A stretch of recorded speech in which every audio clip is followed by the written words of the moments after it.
جی ناظرین، میں ہوں آپ کا میزبان کاشف بلوچ اور میرے ساتھ ہیں افشا مصعب اور پروگرام ہے جھوٹ سچ. اور جیسا کہ آپ جانتے ہیں کہ ہم بات کرتے ہیں اس پروگرام میں کسی بھی منظم جھوٹ کی جو پروپیگنڈے کی صورت میں میڈیا سوشل میڈیا کے اوپر ہمیں دکھائی دیتا ہے.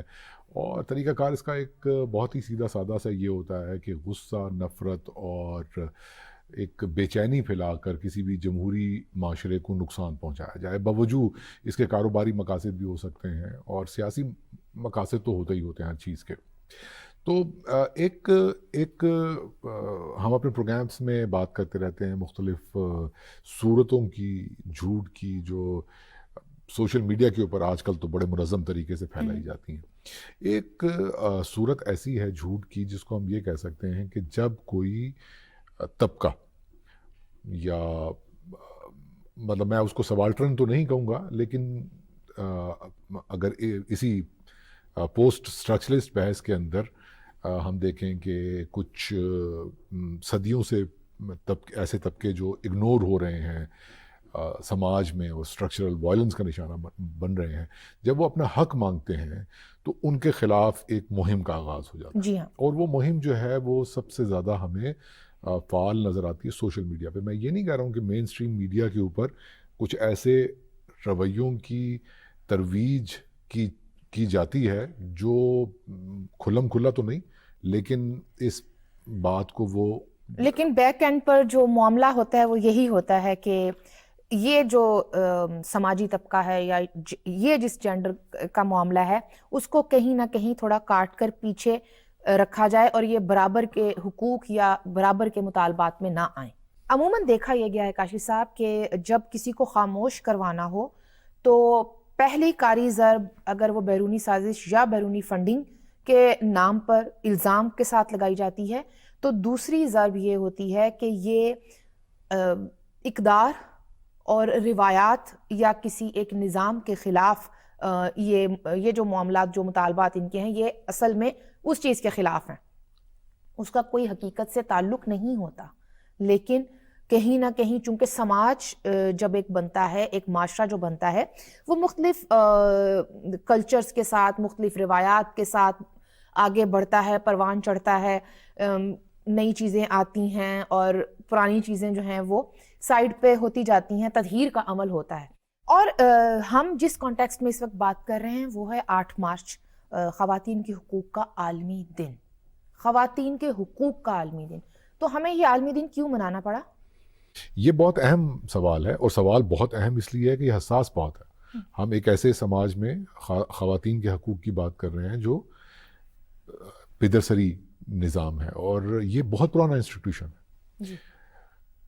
مطلب قدیم ترین انسٹیٹیوشنز جو انسان نے بنایا ان میں سے ایک ہے، تو اس کا اثرات ابھی تک پائے جاتے ہیں. جب انسان ایک انقلاب آیا نا کہ جیسے وہ کیوز سے نکل کے ایک ایگریکلچر سٹارٹ ہوا، وہ ایک ریولوشن آیا اور پھر کھانا پکنے لگا جب اگانے لگا، گندم کاشت کرنے لگا اور فصل کاشت کرنے لگا، تو پھر وہ جو سماج کو ایک جو سسٹم بنا کہ وہ پدرسری.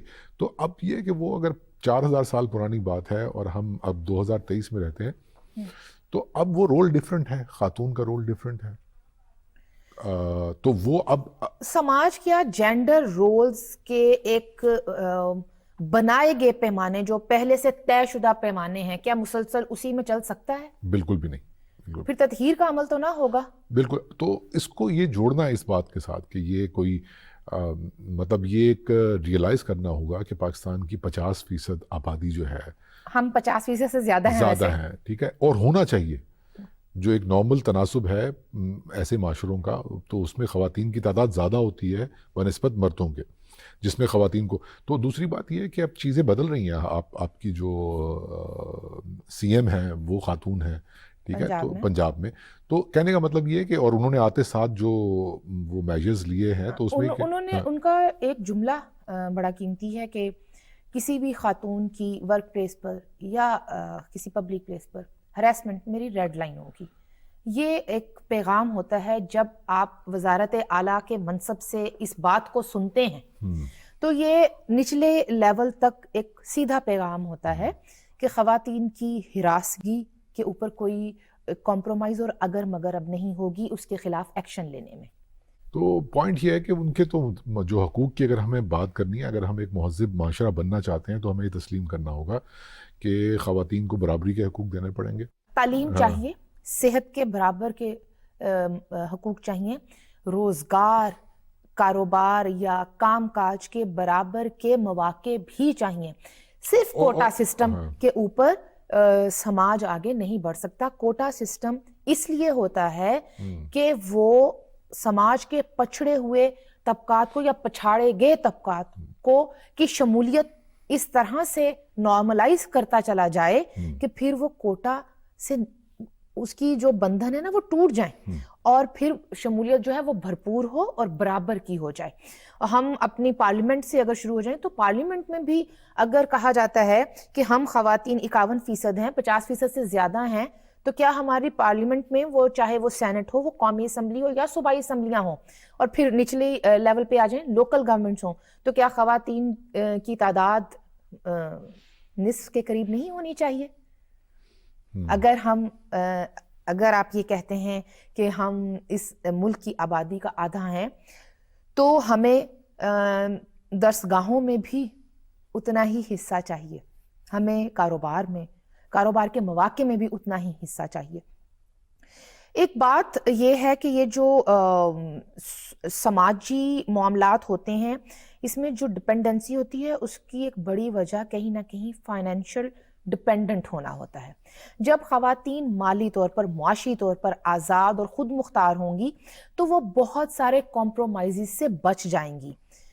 یہ بات میں اس لیے کہہ رہی ہوں کہ آپ ایک برے ریلیشن شپ میں چلے گئے، شادی ایک ایسا تعلق ہے جس میں دونوں مل کر چلتے ہیں، لیکن اگر استحصال ہو رہا ہے، لیکن اگر اس بچی کو یہ پتا ہے کہ میں اگر یہاں سے بھی چھٹکارا کر کے پیچھے جا کے کیا کرنا ہے، والد یا بھائی کے اوپر بوجھ بننا ہے، تو میں یہاں پر ہی سہ لیتی ہوں.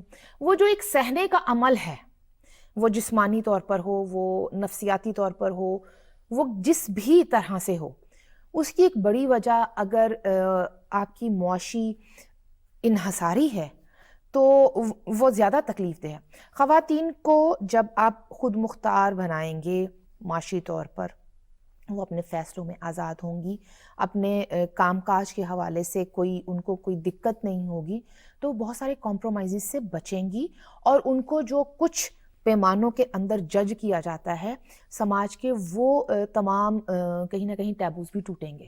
دیکھیں، میں پھر یہ کہوں گا کہ خواتین جو حقوق مانگ رہی ہیں پوری دنیا میں، جی، صرف پاکستان کی بات نہیں ہو رہی ہے، پوری دنیا میں وہ اتنے سمپل ہیں کہ وہ گھر میں ہوں تو ان کو مطلب کسی قسم کے تشدد کا نشانہ نہ بنایا جائے، اور یہ ہے کہ اگر وہ جاب کر رہی ہیں تو وہاں پر ان کو صرف اس لیے ایسے ٹریٹ نہیں کیا جائے کہ وہ خواتین ہیں. وہ جس بھی شعبے کی تعلیم حاصل کرنا چاہتی ہیں وہ مواقع گھر کی جانب سے بھی اوکے کیے جائیں اور ریاست بھی وہ مواقع فراہم کرے. اگر وہ یہ چاہتی ہیں کہ کسی بھی طرح سے کوئی ایسی ایک وہ ہوتا ہے نا جس کو کہتے ہیں کہ جینڈر کی بنیاد پر یا آپ کی سوشل کلاس کی بنیاد پر جو ایک فرق کیا جائے وہ نہ ہو، وہ آپ نے ابھی بات کی تھی کہ اتنی ہی تنخواہ ہو. اس کے اندر ایک اہم بات یہ ہے کہ اگر ایک عورت کسی دفتر میں کام کر رہی ہے اور وہ اپنی محنت اور اپنی صلاحیتوں کے بل بوتے پر اس کو کوئی ایک ریز ملتا ہے، چاہے وہ سیلری میں ہے، چاہے وہ ان کی پروموشن کے حوالے سے ہے، اگر مرد کو ملتا ہے تو وہ اس کی کہتے ہیں کہ اس نے بڑی محنت کی ہے وہ، لیکن اگر کسی خاتون کو وہ ریز ملے تو بہت سارے سوال اور انگلیاں اٹھ جاتی ہیں. یہ اس کی جینڈر کی بنیاد پہ ہے، یہ نہیں ہونا چاہیے. یہ کہیں نہ کہیں اس جینڈر کی بھی تضحیق ہے.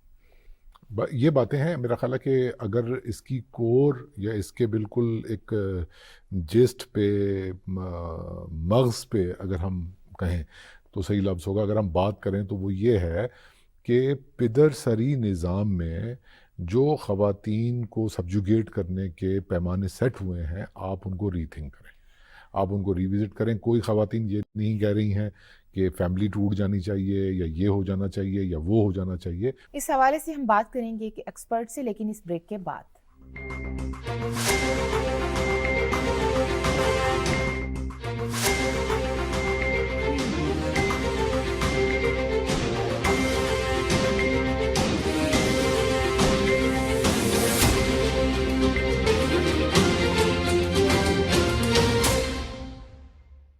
Welcome back. اور بریک پر جانے سے پہلے آج ہم بات کر رہے تھے خواتین کے حقوق کے عالمی دن پر. اس حوالے سے بات کرنے کے لیے ہمارے ساتھ موجود ہیں public policy expert Fauzia Yazdani. بہت شکریہ فوزیہ ہمیں جوائن کرنے کے لیے. Thank you Afsha. اچھا فوزیہ، میں آپ سے یہ جاننا چاہتی ہوں کہ کیا وجہ ہے اور کیوں سوشل میڈیا پر ایک مخصوص کیمپین نے کتنا نقصان پہنچایا ہے خواتین کے حقوق کی مانگ کو، اور اس کے مقاصد کیا ہیں؟ ہم بات کرتے ہیں کہ جی سوشل میڈیا نے بہت آواز دے دی ہے، سوشل میڈیا انفارمیشن پھیلا رہا ہے، مگر غلط انفارمیشن کی ہم بات نہیں کرتے کہ جو غلط انفارمیشن ہے وہ کتنا بڑا ہتھیار بن جاتی ہے، وہ کس طرح صنفی امتیاز کو استعمال کر کے یا جنسی ہراسانی کو استعمال کر کے ایک ویپن بن جاتا ہے. تو انفارمیشن جو ہے جب وہ ڈس انفارمیشن بنتی ہے تو وہ کتنا بڑا ویپنائز ہو جاتی ہے اور وہ کس طرح نقصان پہنچا سکتی ہے، اور خاص طور پر لڑکیوں کو، بچیوں کو، عورتوں کو. اس کے بارے میں ہم بارہا بات کرتے ہیں، مگر اس ویمن ڈے میں جب ہم بات کر رہے ہیں امید کی، مزاحمت کی، ہوپ اینڈ ریزسٹنس کی، جو اس دفعہ کی تھیمز میں شامل ہے، تو ہم کیسے یہ بات نہ کریں کہ ڈیجیٹل سپیسز میں جو ہو رہا ہے یا ڈیجیٹل میڈیمز میں جو خواتین کے ساتھ ہو رہا ہے اس کا وہ کیا ہے، کس طرح اس سے بچا جا سکتا ہے، کس طرح اس کے بارے میں اور بات کی جا سکتی ہے. میرے خیال میں یہ بہت بہت امپورٹنٹ ہے. ڈس انفارمیشن جو ہے، آپ کو معلوم ہے کہ اس دفعہ کی جو ورلڈ گلوبل رسک انڈیکس نکلی ہے اور رپورٹ نکلی ہے 2024 کی، اس میں انہوں نے کہا ہے کہ اگلے 2 سالوں میں دنیا کو جس سب سے زیادہ بڑے رسک کا، تھریٹ کا سامنا ہے وہ ڈس انفارمیشن ہے، وہ سوسائٹل پولرائزیشن ہے اور وہ سائبر سٹاکنگ ہے. خواتین کو سب سے زیادہ اپنی سیاسی سوچ رکھنے پہ، سیاسی اوپینین رکھنے پر، ایک آواز رکھنے کے اوپر جس طرح ہراسانی کا، تشدد کا، ان کی بات کا تمسخر اڑانے کا، ان کی بات کو رد کرنے کا. اور سب سے انفارچونیٹ بات ہے، ہم بات کرتے ہیں کہ جی ہمارے فنڈامنٹل رائٹس ہیں، فریڈم آف ایکسپریشن ہے، فریڈم آف اوپینین ہے. یہ فریڈم آف ایکسپریشن اور اوپینین کیا ہمارے آئین نے صرف مردوں کو دیے؟ جب ڈیجیٹل اسپیسز پر ڈس انفارمیشن ہوتی ہے تو ہم کہتے ہیں یا اس پر جس کو کہتے ہیں اس کی بابت پوچھا جاتا ہے یا اس پر پش بیک آتا ہے، رائٹ اینڈ رانگ، رائٹ اور رانگ دونوں ہو جاتے ہیں. مگر میں ایک بات یہ کرنا چاہتی ہوں اس میں، تو کیا صرف فریڈم آف ایکسپریشن اور فریڈم آف انفارمیشن وائلیٹ ہوتے ہیں؟ آپ اسی میں اب اس کو ایک خاتون کی نظر سے دیکھیے. ایک خاتون کو جب ڈیجیٹل اسپیس پر ڈس انفارمیشن کا نشانہ بنایا جاتا ہے، اس کو ہراس کیا جاتا ہے، اس کو سٹاک کیا جاتا ہے، اس کی تصویر مارف کی جاتی ہے، اس کی ویڈیوز بنائی جاتی ہیں، تو آپ کو معلوم ہے کون کون سے آئین کے آرٹیکل امپیکٹ آتے ہیں؟ میں نے آپ کے لیے لکھے ہیں تو میں بتاتی ہوں آپ کو. سب سے پہلے آرٹیکل 9 وائلیٹ ہوتا ہے، جو کہتا ہے کہ ہر سٹیزن کو سیکیورٹی کا رائٹ ہے. آرٹیکل 14 وائلیٹ ہوتا ہے، جس میں وہ کہتے ہیں ہر شہری کا انوائلیبل رائٹ ٹو ڈگنیٹی ہے، آپ اس کی تضحیق نہیں کر سکتے، وہ وائلیٹ ہوتا ہے. آرٹیکل 15 وائلیٹ ہوتا ہے جو فریڈم آف موومنٹ کی بات کرتا ہے. آرٹیکل 16 وائلیٹ ہوتا ہے جو فریڈم آف اسمبلی کی بات کرتا ہے. آرٹیکل 17 وائلیٹ ہوتا ہے جو فریڈم آف ایسوسیشن کی بات کرتا ہے. اور سب سے بڑھ کے آرٹیکل 25 وائلیٹ ہوتا ہے جو ایکوالٹی آف سٹیزنس کی بات کرتا ہے. تو آپ یہ دیکھیے کہ یہ ایک ڈس انفارمیشن عورتوں کو کس طرح پیچھے پھینکتے ہیں. وہ اس سے ان کی لیبر فورس میں پارٹیسپیشن، وہ گھر سے باہر نکلنے کا امپیکٹ ہوتی ہے، ان کا انتخابی اور سیاسی عمل میں جو ان کی شمولیت ہے وہ امپیکٹ ہوتی ہے. ان کی ٹوٹل آپ جس کو کہیں نا کہ ایک ایگزسٹنس کو آپ ایک دھکے سے چاہتے ہیں یہ غائب ہو جائے، کیونکہ یہ میری سوچ سے جو ہے مطابقت نہیں رکھتی. اس میں مرد اور عورت، پھر میں دوبارہ کہوں گی کہ وہ دونوں شامل ہیں، اور وہ دونوں اس ایک خاص طبقہ، ایک خاص طبقے کی عورت کو، چاہے وہ مرد اس خاص اشرافیہ کے طبقے سے تعلق رکھتے ہوں جو انگریزی اچھی بول سکتے ہوں گے تو وہ جس کی انگریزی غلط ہوگی اس کا مذاق اڑائیں گے، اور خواتین بھی یہی کریں گی۔ اگر کوئی سے لفظ مس پرناؤنس ہو گیا تو وہ اس کی اتنی جفس اور میمز بنیں گی کہ رہ رابطہ نہ، مگر مرد یہی کرے تو وہ اٹک جائے کسی لفظ کو ادا کرتے ہوئے، میں کسی کا نام نہیں لیتی، تو وہ ایک بات نہیں ہے۔ مگر عورت جو ہے نا اس کو آپ شروع ہی اس کی بات سے نہیں دیکھتے، آپ کہتے ہیں اس نے کپڑے کیا پہنے ہیں، یہ پبلک فگر ہے، اس نے پہنا کیا ہے، اس نے بولا کیا ہے، اور ہم شرم بھی محسوس نہیں کرتے اس بات پہ۔ بہت شکریہ فوزیہ ہمیں جوائن کرنے کے لیے۔ بہت عمدہ گفتگو کی، اور بالکل واقعتاً ہمیں اس چیز کا احساس ہونا چاہیے کہ اگر ہمارے پاس یہ ٹول آیا ہے سوشل میڈیا کا تو ہم اس کو پازیٹیو سینس میں استعمال کریں۔ دیکھیں، ایک ڈیبیٹ ہونی چاہیے، ایک ڈسکورس ہونا چاہیے جو پوری دنیا میں چل رہا ہے۔ میرے کہنے کا مطلب یہ ہے کہ فیمنزم کی جو مختلف تحریک ہیں وہ 200-250 سال پرانی بھی ہیں، ان میں سے کچھ اس میں سے یہ ذہن میں رکھنا چاہیے کہ خواتین کے حقوق کی جو مانگیں ہیں ان کے اندر ایک وہ بھی وقت تھا جب خواتین کو ووٹ کا حق نہیں ملا تھا، اور خواتین کو ووٹ کا حق ملے ہوئے کوئی بہت عرصہ بھی ابھی بیتا بھی نہیں ہے، اور ہم جانتے ہیں کہ ہمارے ملک میں بھی ایک قانون موجود ہے کہ اگر کسی حلقے میں اتنے فیصد خواتین کے ووٹ کاسٹ نہیں ہوئے تو وہاں پر، میں حلقے کی بات کر رہی ہوں یا کسی ایک پولنگ سٹیشن پہ، تو وہاں پر دوبارہ سے ووٹ کاسٹ ہوں گے۔ تو یہ کیوں ہوتا ہے؟ اب ریئلائز کیا جا رہا ہے نا اس چیز کو۔ میں تو آپ کو یہ کہہ رہا تھا کہ یہ مطلب یہ بار بار ویسٹ کو ہم آئیڈلائز کرنے کی کوشش کرتے ہیں کہ، یا آئیڈلائز کرنے کی کوشش کرتے ہیں، کرٹیسائز کرنے کی کوشش کرتے ہیں۔ ایسا نہیں ہے کہ ایک دن سب جو ہے وہ ویسٹرن کلچر والے جو مرد پیٹریارکی وہاں پہ بھی تھی نا، ابھی بھی ہے نا، امریکہ میں ہے، پوری دنیا میں ہے۔ میں نے کہا کہ اولڈسٹ جو ہے ایک ہمارا انسٹیٹیوشن ہے، تو ایسا تو نہیں ہوا کہ وہ سب مل کے بیٹھے اور انہوں نے کہا کہ بس بہت ظلم کر لیا ہم نے عورتوں پہ، بایا تھک گئے اب ظلم کر کر کے، اب ان کو نہ حق دے دیتے۔ ایسا تو نہیں ہوا، ایسا نہیں ہوتا۔ بڑی جنگیں لگیں دوسری جنگ کے بعد، تو جو مرد تھے وہ بارڈر پہ ہی تھے، کروڑوں لوگ مرے، ایک سپیس بن گیا خواتین کے لیے۔ تو ایک یہ ایک فطری، کیا اس کو کہہ لیں، یا ایک فطری تو نہیں کہا جا سکتا ہے، لیکن ایک سچویشن ایسی بن گئی، ایک صورتحال بن گئی، اور بڑے پیمانے پر وہ صورتحال بنی۔ تو کہنے کا مطلب یہ ہے کہ وہ پھر آہستہ آہستہ پھر ووٹنگ کی بات ہوئی، آپ نے بالکل صحیح کہا کہ ووٹ کے حق کی بات ہوئی، اور پھر آہستہ آہستہ آہستہ جب یہ ریئلائز کرنا شروع ہوا کہ جناب اگر آپ مطلب اس میں آپ اقدار کو نہ لائیں، صرف یہ دیکھیں کہ ایک سٹرکچر ایسا ہے پیدر سری نظام کا جو بنا ہی اس مقصد کے لیے ہے کہ وہ کچھ طبقوں کو فائدہ پہنچائے، طاقتور طبقوں کو فائدہ پہنچائے، اور اس کے بائنری میں جو کمزور طبقے ہیں ان کو وہ دبا کے رکھے، تو یہ نہیں ہونا چاہیے۔ It's as simple as that۔ بات یہ ہے کہ خواتین اور مرد دونوں کی انیٹمی میں بہت فرق ہوتا ہے۔ اگر آپ 50 کلو وزن اٹھا لیتے ہیں اور خاتون نہیں اٹھا سکتی تو یہ اس کا باڈی سٹرکچر ہے، اس کی بنیاد پر آپ فرق نہیں کریں گے اس کو سماج میں برابر کے مواقع دینے کے معاملے پر۔ وہ ایک فرد ہے، اس کو برابر کے شہری حقوق چاہیے جو کسی بھی ایک جمہوری ملک، ایک جمہوری ریاست کا آئین اور قانون دیتے ہیں۔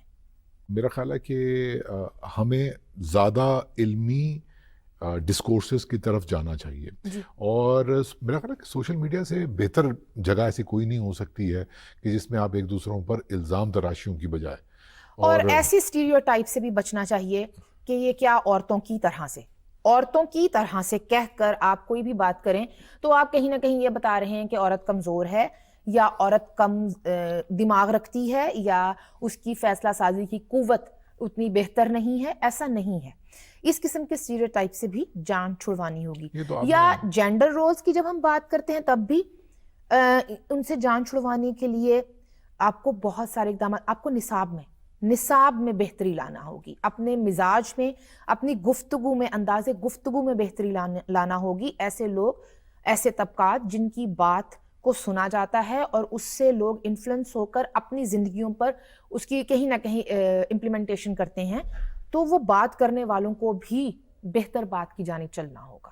اسٹیریوٹائپنگ کی بات کر کے تو آپ نے ایک نیا چیپٹر کھول دیا، اور اس پہ تو پھر جتنی بات کی جائے کم ہے۔ جب پوری دنیا، یہاں پہ تو نہیں ہو رہا یہاں پہ تو صرف سوشل میڈیا پہ جو خواتین ہیں وہ یہ بتانے کی کوشش کر رہی ہیں کہ بھئی ہمیں یہ بنیادی حقوق چاہیے جی ٹھیک ہے, ہم باہر جائیں تو ہمیں کوئی ہراس نہ کرے, ہم گھر میں ہوں تو ہم پہ کوئی میں ایک فہرست ہے جو پڑھے لکھے, اور اس کے جواب میں ان کو یہ کہا جا رہا ہے کہ یہ سازش ہے. جو پڑھے لکھے سماج ہیں وہاں پر یہ بات ہو رہی ہے کہ آپ یہ سمجھنے کی کوشش کریں کہ آپ کا آرٹ, آپ کا لٹریچر, آپ نے نصاب کہا, آپ کی زبان کیسے عورت نفرت کے اوپر جو ہے وہ اس کے ایلیمنٹس اس میں موجود ہیں. جی بالکل. جب اس کو ایکسپلور جتنا بھی کیا جائے گا اتنا کم ہے, لیکن پروگرام کا وقت میرا خیال اب ختم ہوا چاہتا ہے, اور کوشش ہماری یہی ہوتی ہے کہ اسی طرح کے موضوعات کے اوپر بات کریں گے جن کو بنیاد بنا کے سوشل میڈیا کے اوپر نفرت انگیزی کا عمل, ونس اگین یہ اگر خواتین مضبوط ہوں گی تو ہماری جمہوریت مضبوط ہوگی نا. جی ہاں ٹھیک ہے نا, خواتین مضبوط ہوں گی تو ہماری معیشت مضبوط ہوگی نا. تو جو نہیں چاہتے کہ ہماری جمہوریت مضبوط ہو, جو نہیں چاہتے کہ ہماری معیشت جو چاہتے ہیں اسٹیٹس کو رہے, تو وہ پھر طرح طرح کے الزام تراشیاں کرتے ہیں. اور ہماری کوشش تو یہی ہوتی ہے کہ ہم اس طرح کے جو پروپیگنڈا ہے اس کو ہم ڈی کنسٹرکٹ کرنے کی کوشش کرتے ہیں, آگے بھی کرتے رہیں گے. آج کے پروگرام کا وقت اب ختم ہوا چاہتا ہے, اگلے پروگرام میں پھر آپ سے ملاقات ہوگی. ٹل دین اپنے میزبان کاشف بلوچ اور رفشاں مصعب کو اجازت دیجیے.